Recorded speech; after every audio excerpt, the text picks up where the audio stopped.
Olá, que bom te ver de novo.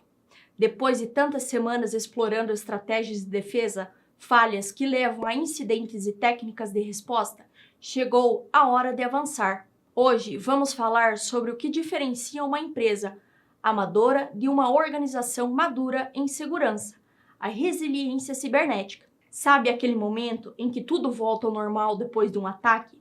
Sistemas funcionando, site no ar e a equipe suspira aliviada? É aí que começa o verdadeiro desafio: aprender com o que aconteceu. A resiliência é essa capacidade de resistir, se adaptar e crescer após uma crise. Nessa aula, quero te mostrar como empresas que enfrentam grandes ataques podem sair não apenas recuperadas, mas mais fortes, mais preparadas e muito mais conscientes de seus processos. Nas últimas aulas, você aprendeu a identificar ameaças, conter invasões, isolar máquinas infectadas e restaurar sistemas a partir de backups. Essas ações são fundamentais, mas representam apenas metade do caminho. A outra metade começa quando a empresa pergunta: o que aprendemos com isso? É aí que entra a resiliência cibernética, o processo de transformar cada incidente em oportunidade de amadurecimento. Ser resiliente é entender que falhas acontecem, mas não precisam ser repetidas. Trata-se de uma postura estratégica que vai além da reação, envolvendo prevenção, análise, auditoria e melhoria contínua. Podemos pensar na resiliência como um ciclo, parecido com o PDCA: planejar ações, executar defesas, verificar o que funcionou e agir para evoluir. Enquanto a resposta a incidentes apaga o incêndio, a resiliência constrói um sistema anti-incêndio que impede que ele volte a acontecer. Imagine este cenário: uma empresa sofre um ataque, se recupera, os serviços voltam ao normal e tudo parece tranquilo. Mas, algumas semanas depois, o mesmo tipo de invasão acontece. O que isso indica? O que o problema não foi o ataque em si, mas a falta de auditoria. A auditoria funciona como um espelho, reflete a realidade sem disfarces. É por meio dela que a empresa entende por que o ataque ocorreu, quais vulnerabilidades foram exploradas e o que pode ser melhorado. Uma auditoria de segurança bem conduzida não busca culpados, mas causas. Examina logs, verifica políticas de acesso, checa se os patches estavam atualizados e se os procedimentos de backup e contenção foram eficazes. Normas internacionais como a ISO IEC 27001 e 27035 reforçam que toda empresa deve auditar, revisar e documentar ações após o incidente. Essa análise não corrige apenas o passado, ela desenha o futuro. Dados transformam-se em conhecimento, conhecimento em estratégia, a estratégia em maturidade organizacional.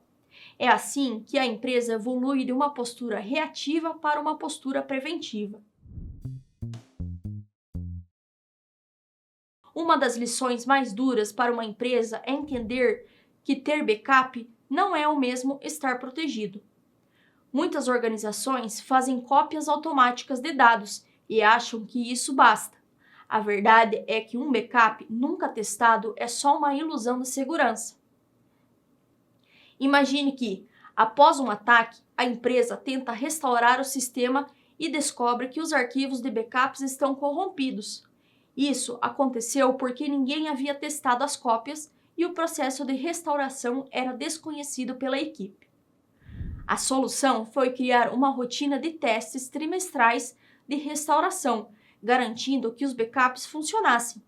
Além disso, adotaram a regra 3-2-1, 3 cópias dos dados em 2 mídias diferentes, sendo uma fora do ambiente principal, preferencialmente imutável.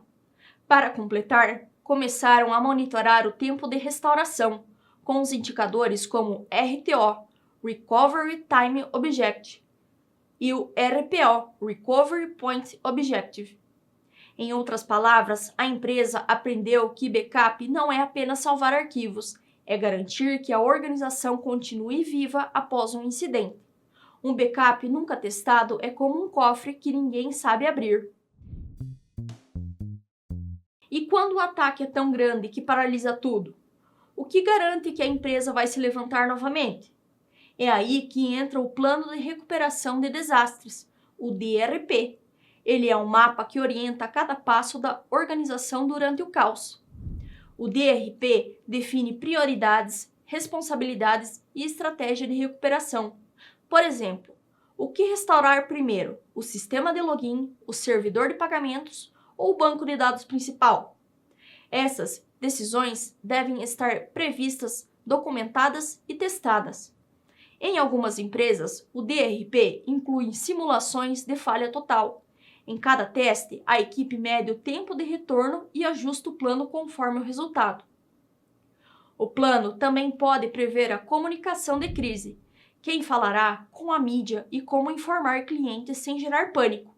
A empresa, como a Colonial Pipeline, vítima do ransomware em 2021, conseguiram se recuperar rapidamente por terem um DRP estruturado.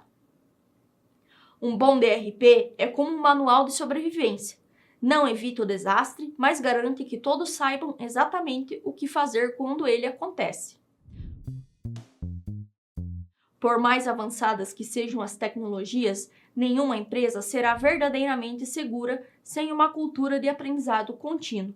Depois de um incidente, o maior erro é voltar à rotina como se nada tivesse acontecido. Segurança precisa ser um processo coletivo, envolvendo todos, não só a equipe de TI. Algumas empresas investem em mudar a mentalidade dos colaboradores.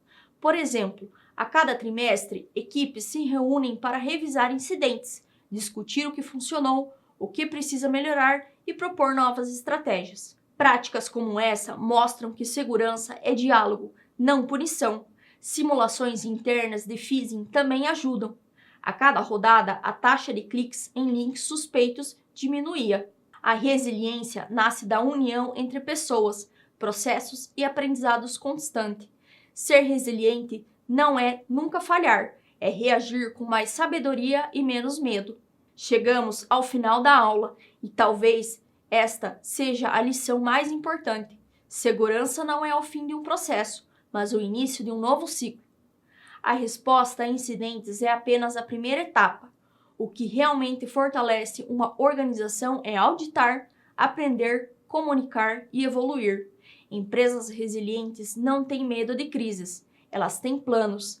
Cada falha é um teste e cada incidente uma oportunidade de aperfeiçoamento.